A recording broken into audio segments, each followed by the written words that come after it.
Podobnou mediální přestřelku jako Bořek se Simonou prožívá v současné době také Sámer Isa se svojí bývalou přítelkyní houslistkou Pavlínou Dubnou.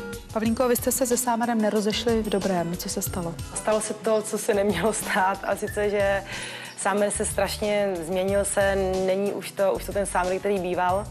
Tam spousta důvodů, bohužel negativních.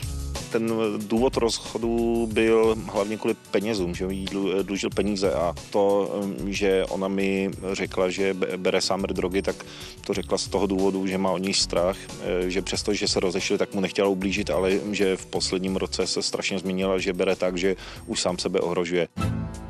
Nejsou to jenom ty drogy, špatný životní styl. Vlastně, když člověk žije přes noc, tak spí přes den, nebo aspoň by měl spát přes den. To nejhorší z toho všeho, ať pominu drogy nebo životní styl, je určitě špatná společnost.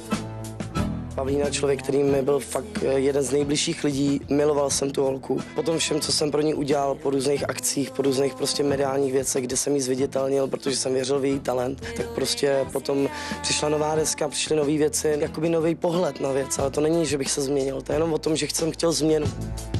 Najednou z ničeho nic, prostě jsem viděl článek potom, jak jsem feťák, jak jsem špína, a mě to tak hrozně ranilo, a hlavně i moje rodiče.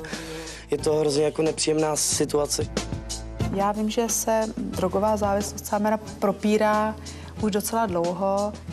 Já myslím, že stačí se na toho člověka teď podívat a podívat se, jak se vlastně odklonil od toho svého úžasného snu, který vždycky měl a který vždycky pro ně dělal maximum. A stačí se na ně podívat, že to, že má neustále sluneční brýle a jakýma lidma se obklopuje, že lidi, kteří ho opravdu měli rádi, tak najednou je kolem sebe nemá, a je to tím, že on je kolem sebe nechce mít. Nefetuju. Kdybych fetoval, tak určitě nefunguji. Moje tělo je prostě součást pracovního biznesu, součást něčeho, co musím jakoby ukazovat v té nejlepší kvalitě. Díky mně mohla pracovat sama a mohla se někam dostat, ale tímhle s tím, kdy prostě o mě vypráví takovýhle blbosti, prostě kdy řekne, že prostě jsem za ní chodil špinavej a že jsem potřeboval zaplatit telefonní účty.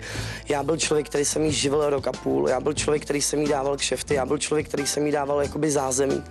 A po tomhle všem prostě najednou je tam kudla dozad a je to prostě neuvěřitelné.